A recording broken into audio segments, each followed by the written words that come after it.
Shalom, apa kabar? Yang terkasih di dalam Kristus, saudara sedang dipenuhi dalam kelimpahan.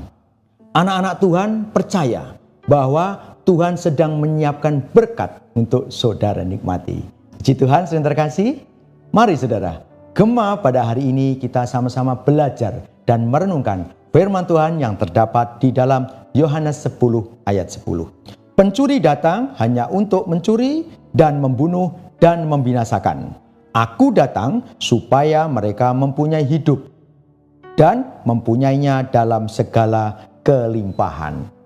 Setiap orang Kristen membaca ayat ini selalu bersukacita. Karena apa? Karena sudah Tuhan siapkan kelimpahan dalam hidup saudara. Kita anak-anak Tuhan diberikan kuasa. Kuasa untuk apa? Menginjak ular dan kalajengking. Kuasa untuk menyembuhkan mereka yang sedang sakit saudara. Bahkan bisa membangunkan orang yang sudah meninggal. Dahsyat saudara, dahsyat luar biasa. Tapi percaya atau tidak saudara, di dalam segala berkat yang Tuhan sedang siapkan ini, apakah saudara-saudara yang terkasih semakin dekat dan semakin mengenal Tuhan? Itu yang menjadi pertanyaan saudara. Kadang-kadang dengan segala kelimpahan yang kita terima, kita justru apa saudara? Kita melupakan bagaimana mengenal Tuhan itu sendiri. Bagaimana dengan saudara-saudara jika saat ini saudara memiliki atau merasakan berkat? Gaji bagus, anak-anak sehat, saudara tidak sakit. Seberapa kemudian saudara ingin terus dekat kepada Tuhan? Atau jangan-jangan Anda tidak butuh lagi Tuhan? Anda datang ke gereja setiap minggu hanya persoalan apa? Ritual. Nggak enak sama Pak Pendeta kalau nggak datang. Atau hanya bertemu teman. Atau daripada di rumah. Padahal saudara, Tuhan sedang menyiapkan kelimpahan seperti dalam Yohanes 10 ayat 10 ini.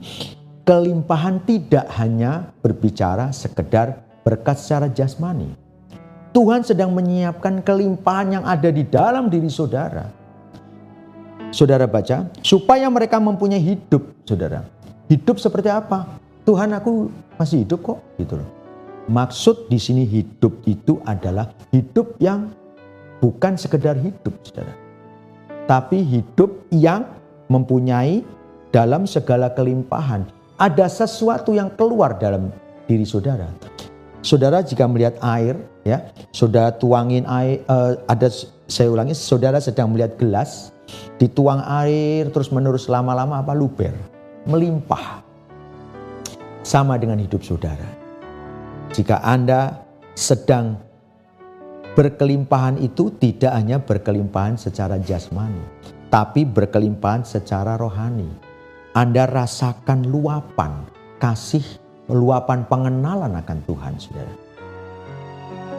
Jika kita melihat, saudara, para rasul, mereka berkelimpahan di dalam Tuhan itu bukan berkelimpahan secara harta dan jasmani loh saudara.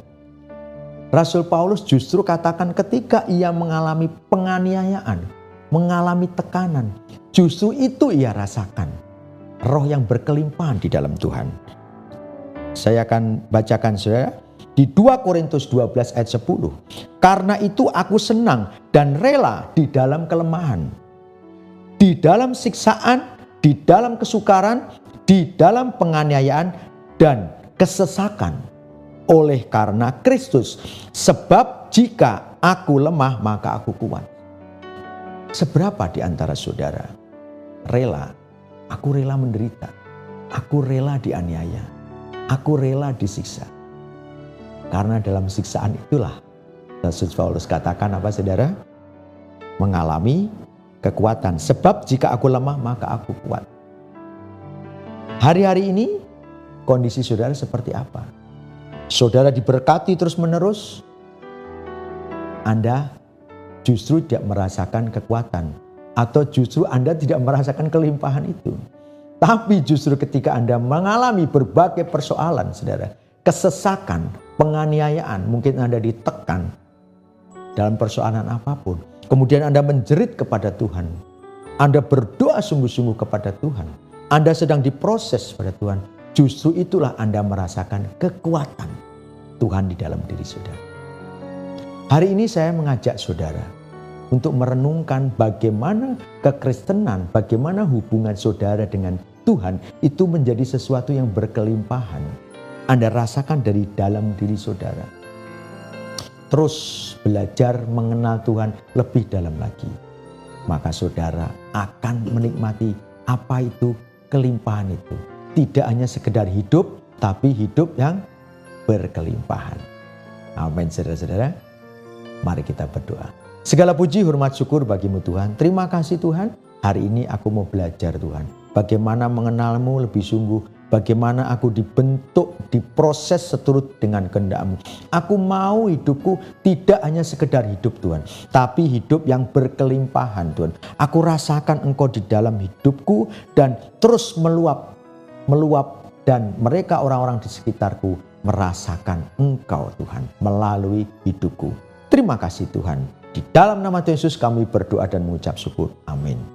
Tuhan Yesus memberkati.